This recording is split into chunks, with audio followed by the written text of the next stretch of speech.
ආයුබෝවන් දුවේ පුතේ. Maths Education with PSP YouTube channel එකට ඔබව සාදරයෙන් පිළිගන්නවා.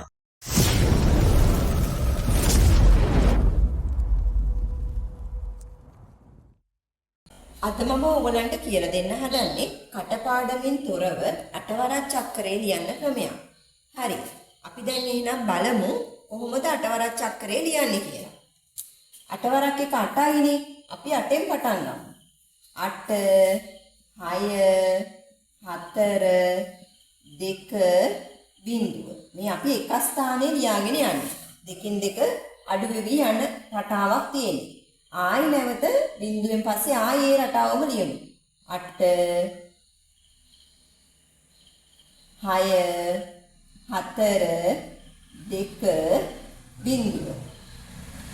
8 6 4 2 බිංදුව.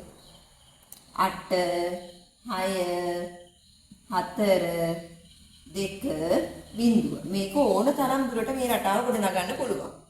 දැන් 8 වරක් එක 8යිනේ. එහෙනම් මෙතෙන්ට එන්නේ 8. ඊට පස්සේ මම ඔන්න මෙතනින් හරහා ටිකක් ඇඳ ගන්නවා. ඊට පස්සේ 1 2 3 හරහා ටිකක් අඳිනවා. 4 4 හරහා ටිකක් අඳිනවා. 5 6 7 හරහා ටිකක් අඳිනවා මම. 8 8 ඊට පස්සේ 9 10 11 12 12 13 14 15 16. එතකොට මේ හරහාට මම ඉරියන්නේ ඕගොල්ලන්ට මේ රටාව අවබෝධ කරගන්න පහසු වෙන්න. මේක ඕන තරම් දුරට ගොඩනගන්න පුළුවන්. මේ ඇත්තටම දැන් මේ ලියවිලා තියෙන 8 වරක් චක්‍රය. බලමු කොහොමද අපි ඒක ගන්නෙ කියලා. මේ බලන්නකෝ. 8 වරක් 1 8යි. 8 වරක් 2 16යි. 8 වරක් 3 24යි. 8 වරක් 4 32යි. 8 වරක් 5 40යි. 8 වරක් 6 48යි. 8 වරක් 7 56යි. 8 වරක් 8 64යි. 8 වරක් 9 72යි. 8 වරක් 10 80යි.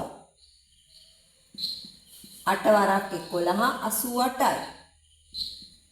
8 වරක් 12 96යි. එතකොට මේ 8 වරක් 13, 8 වරක් 14, 8 වරක් 15, 8 වරක් 16, 8 වරක් 17, 8 වරක් 10, 8 වරක් 19, 8 වරක් 20. මේක ඕනෑ තරම් දුරට මේ රටාව ගොඩනගන්න පුළුවන්. බලන්න. දැන් 8 වරක් චක්‍රය අපිට පාඩම් කරගන්න අපහසුයිනේ. ඊට වැඩිය පාඩම් නොකර මෙහෙම රටා අධ්‍යයනයෙන් ඔයගොල්ලන්ට 8 වරක් චක්‍රය ගොඩනගා ගන්න පුළුවන්. ඒක මම හිතන්නේ ලේසි. හරි. එහෙනම් දුවේ පුතේ නැවතත් අලුත් වීඩියෝවකින් හම්බ වෙමු. ඔබ සියලු දෙනාට ජයග්‍රාහී දවසක්.